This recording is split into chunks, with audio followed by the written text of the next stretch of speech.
This video is of Guava and I working on a distraction exercise. My goal is that we can approach this toy with her focused on me, and then I can ask her to pick up the toy. This is just one of a number of different exercises that I am doing with her because she is a dog that really tends to follow her nose, and she's always very interested in interacting with things in the environment. So I have her on a 12-foot leash, and what I'm doing is when she gets out in front of me and starts looking around, I actually back up, kind of letting the leash out as I go. So I have my hand further up on the leash when we're right here, and then when I go to back up, I am able to then kind of move away from her without actually pulling her back, which is just a little strategy to help pull her into me and just easily reset. Once she's back with me, we start moving forward again. I'm using a really high rate of reinforcement here. I am currently working with her on taking treats a little bit nicer and softer when she is in motion. She's great about it if we're standing still, but it's hard for her to use a soft mouth when we are walking. So I am using a squeeze tube with peanut butter. You see a really good example of that walking back to the end of the leash and letting the leash out as I go there. She got really distracted by the toy, and I'm able to just move away, which prompts her to move back into me and move away from the toy. And because I have that longer leash, I'm able to do that without ever pulling on her, which I love. And we've got it again here where I lose her a little bit, and I am just walking backwards, letting out the leash as I go. It's a really careful balance here with Guava because she is 6-7 months old, and she's starting to be a little bit more sensitive about her environment. So I don't want to create any avoidance behaviors, but I also don't want to have her continuously blow me off for the environment, which she will continuously do. So I have this kind of minimally invasive protocol of just moving to the end of the leash. And then I'm using setups like these where I can then cue her to go and interact with something in the environment that I've set out ahead of time, the toy, so that again, I'm not creating environmental avoidance, but rather stimulus control of pay attention to me on cue and then pay attention to the environment on cue. I go ahead and I play with her a little bit here. And I'm not doing very intense play because I really don't want to get her super riled up, but I do want her to take out some of her energy on this toy. Then I ask her to drop it, and I'm going to put her in a downstay while I go and set this toy down. She is a tiny bit reluctant to lay down. She usually is in new places, but she does it for me without much protest. If she really didn't want to do it, I wouldn't make her do it, but she goes into it with just a little bit of latency there. So I definitely take note of it, because that is a cue to me that she's feeling a tiny bit uncomfortable in this area. So I go ahead, I release her from that down, and I just make sure that she can look at me and reinforce her for looking at me. And then we go ahead and we walk towards the toy again.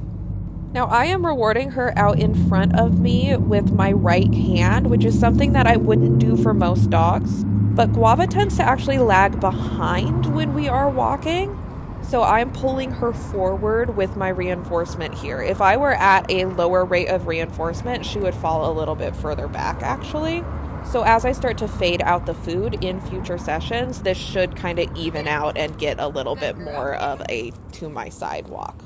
Now on that repetition, you might notice she's kind of already going for it when I release her to get it, which was a deliberate choice. I didn't want to interrupt that behavior of her going for the toy, because she had done super well. She'd done better than she did the first repetition, and I didn't want to lose all of that just because she was breaking a little bit early. So I definitely took note of it and remind myself that, hey, next time I need to make sure that I am not repeatedly doing this. But in the moment, I just wanted to take what I could get because what I got was pretty good. Again, we go in and we do a little bit of playtime here. I alternate between playing tug with the toy and encouraging her to bring it back into me. And she's really slowing down here, so I go ahead, I just let her sniff for a while and wait her out. When she does choose to re-engage with me, I go ahead and I set up our scenario again. So I put her in a down, I go and set the toy down, but then you'll see I actually decide I'm going to work on her downstay a little bit. That's something that we practice all the time. It's much, much easier for her. And so it's always something that I kind of sprinkle into sessions when she's getting a little bit tired. Now I do try here immediately to walk past her. I want her to be able to hold that downstay no matter where I go in any radius around her. But when I walk past her, of course she's used to that, meaning she's going to get up and move with me. So she does get up. I ask her to lay back down. She doesn't do it. She starts kind of looking around. So I actually just ask for a touch. I do that a couple of times and I cycle through some known behaviors to see if that will help her feel a little bit more comfortable laying back down. When I cue her again, she doesn't do it, and she's actually staring at some people who are standing outside of a bar down the street from us. I wait and let her look for a little bit before asking her again, and then I'm going to move into some proofing of that down. So there are the people over there, and I just kind of start walking around and doing weird things. You will see her break here, and then you'll see how I handle that as well.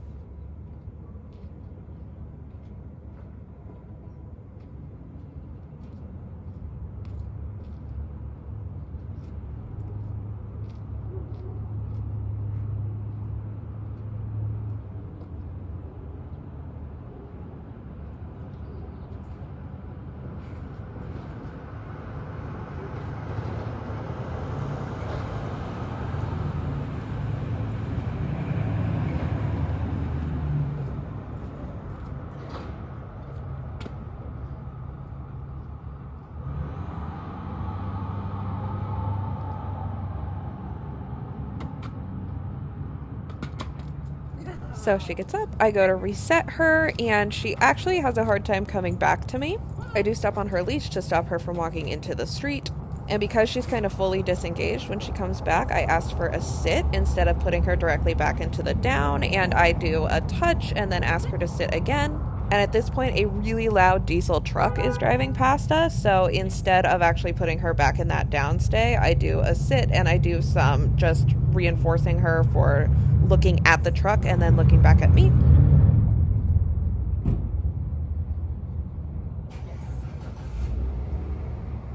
And then once it's past us and she seems okay and she's kind of giving me a little bit of focus, I do ask her to lay back down. And then you'll see me go back in here and I try that kind of same thing again of doing that little shuffling motion. I get one good one and I reinforce her right away, but then we do actually get one where she gets up and I actually go in and reward her. And I use my reward to bring her back down. I didn't want to risk her wandering away again or losing her, so I decided to just go back in, reward that regardless of the fact that she got up, and then try really hard to make sure that the next few times that I did it, I reinforced fast enough that that didn't happen. And you'll hear I'm actually using my marker word here, which I don't usually use for these long downstays. But in this case, I'm using it right after the fact to let her know that I'm coming back to her with the reward and she doesn't have to get up and come check out what weird thing that I'm doing.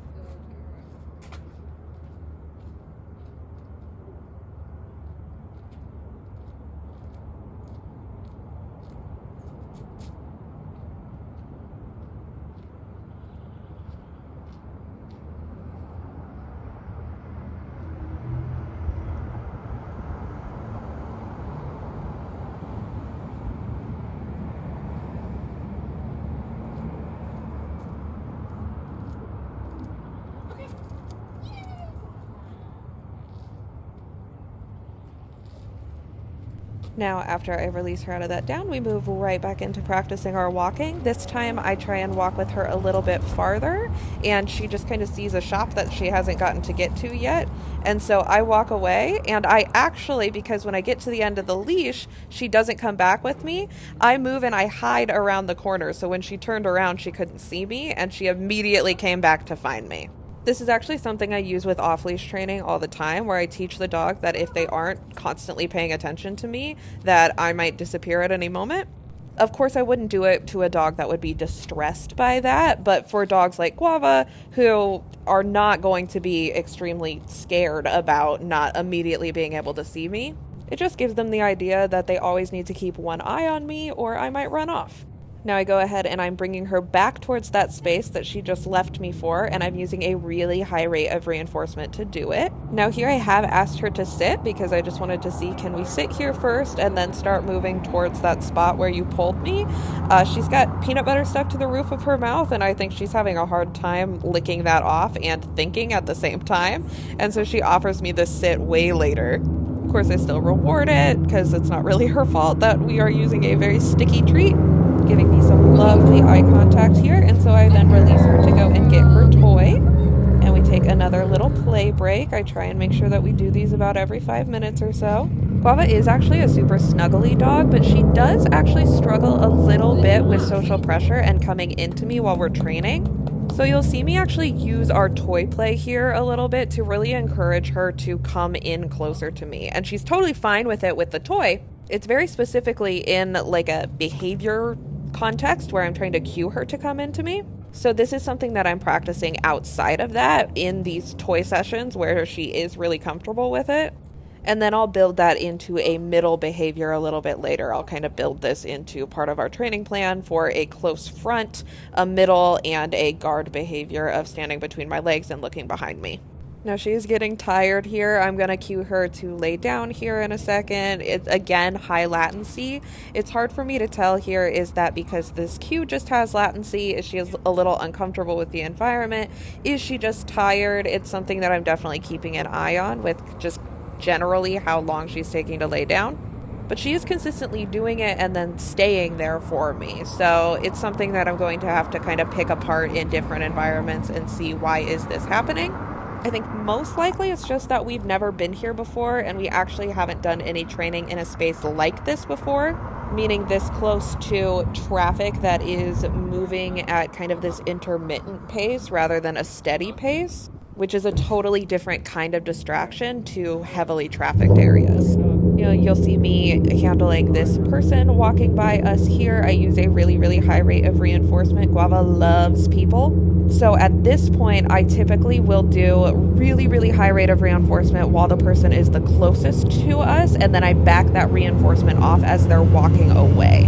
And I'll just move the time that I back the reinforcement off up and up until I am able to actually wait for the person to walk past us entirely before reinforcing her. But doing it this way helps me make sure that she is not rehearsing that behavior of pulling towards people, or trying to like wiggle towards them or crawl towards them, or even popping up and then being reinforced, because if she does that, most people will say hi to her because she's super cute, she's super friendly. Now I go ahead, bring her out of that downstay, and we're going to practice her walking some more. And here I'm starting to build in a sit. So this is for our Canine Good Citizen test. And because I'm toying around with the idea of getting her into some competition obedience just for fun and for extra practice in a different environment. And so I'm just introducing the idea that when I stop, you sit. And I'm not picky about where at this point. And again, we've got some high latency here, which just means that she is taking a while to respond to the cue. But especially when she does this sit, she is doing it with this nice, very happy expression, which leads me to believe it's not actually reluctance to do these behaviors. It's just maybe that it is an unfamiliar environment and her brain is taking longer to process. So there I try to reset where I ask her to sit, and if she doesn't do it right away, I move away, and then I ask her again, and she gave me a much faster response, which makes sense if it is just her brain is not at its highest processing capacity because she's in a new environment and she is a teenage puppy. And at this point, she really digs into sniffing, which tells me she is tired enough to end the session, so I reward her coming back to me and then end it.